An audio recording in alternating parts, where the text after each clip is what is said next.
It's Collector West, aka C Dub, and in today's video, we're going to be talking what everybody else is talking about, the reprints. Let's get into it.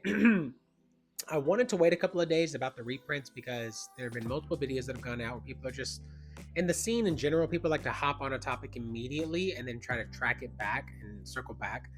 The reprints I have seen, we've been talking about them for a long time, at least since I've stepped back into the scene. What about 2 months now? And for Prismatic, that is going to come out later, and then there's a ton of reprints are supposedly coming out for like Paldea Evolve, Surging Sparks. What is that? I think one of them's Temporal Forces, Twilight Masquerade, and I forgot the others. But Danny Phantom right here has a great take on it, and I want to review some of his video that he just put out. I think it's today. I've already watched it. Go subscribe to him if you haven't. He's got some great content. Anyways, let's see what he has to say as somebody who's been doing it longer than I have. But let's glean from his wisdom here. Out there. I don't think that's going to be the case, but we'll see. But it looks like there's going to be at least a large amount of supply. All right, so let's break into the actual reprint information that's been going around. There are going to be reprints. It impacts 3 booster boxes. There are 3 booster boxes that are going to get reprinted. So Paldea Evolved is the first one that we're going to talk about right here. You can see, obviously, gone up a lot, with the majority of that damage happening in November. It's just a broken record at this point, because in November, right after Surging Sparks came out and the demand for Pokemon cards just flew through the roof, obviously, all these booster boxes, all the seal product, all of the singles, like everything just started taking off. So in March of 2024, this was at 105. It actually did get reprinted right around October, and it was a decent size reprint of Paldea Evolve. So it is a little surprising that they are reprinting it again, because of its age. First of all, it is an older set, so we're nearing 2 years for Paldea Evolve, which is crazy to think about. However, rotation, which we're going to talk about tomorrow, because rotation plays a big stronghold on a lot of the market. Rotation for the competitive Pokemon trading card game hits next month, so it hits in April, like 11th, for the actual physical card game.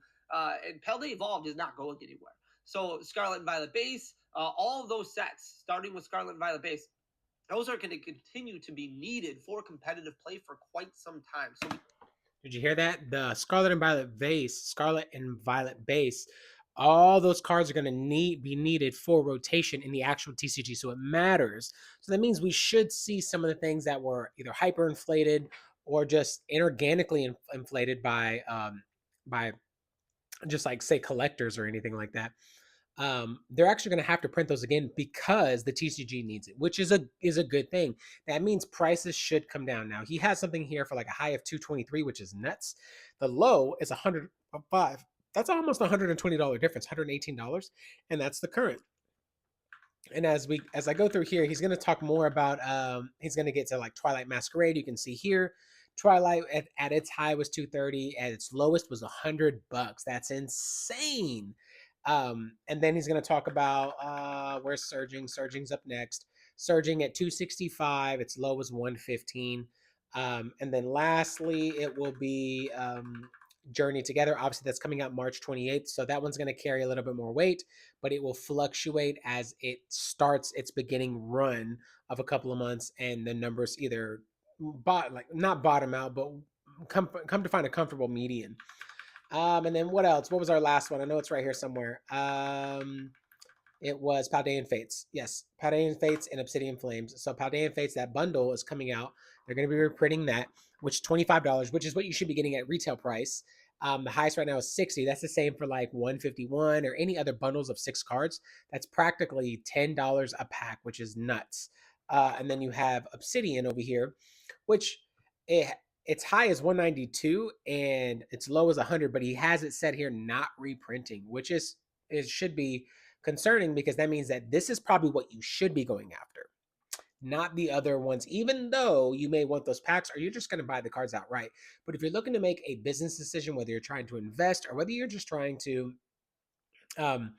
get into packs are going to be harder for you, it should be Obsidian, then probably Obsidian and Surging, and then Paldea, and then, or excuse me, I can't even think of it. What was it? It was Paldean Fates, and then Paldea Evolved, etc., etc. So I'm gonna stop it there. He has a great video on this. It's called "This Is Not Helpful," because he talks about like the market not really going to fluctuate because of the lack thereof of the reprint in general. If there was a lot of reprints, the market would definitely fluctuate heavily.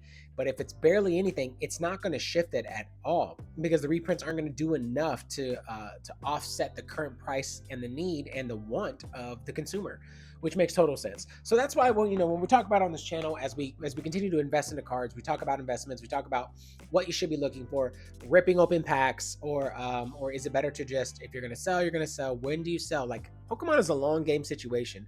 Unless you're getting into a new pack, something that you're able to get your hands on and you can sell it immediately for hundreds over asking price, maybe even thousands at this point over asking price, which you could get away with.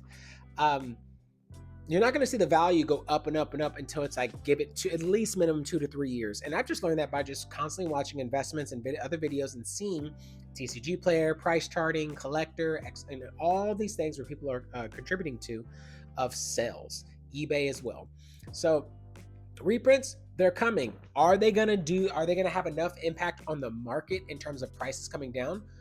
Not really. Are you going to have more access to the cards? Yes, you are. What should you be getting if you're like somebody like me who wants to get the cards, open them up, and not like invest in them by any means? By, if anything, turn it into get it graded and then flip a card. You're looking at Obsidian because it's not going to be reprinting. Then you need to go to like Surging, which is still super incredibly hot. Um, and then you need to go to like Paldea Fates, Paldea Evolved, and then I think Twilight's going to continue to go a little bit more.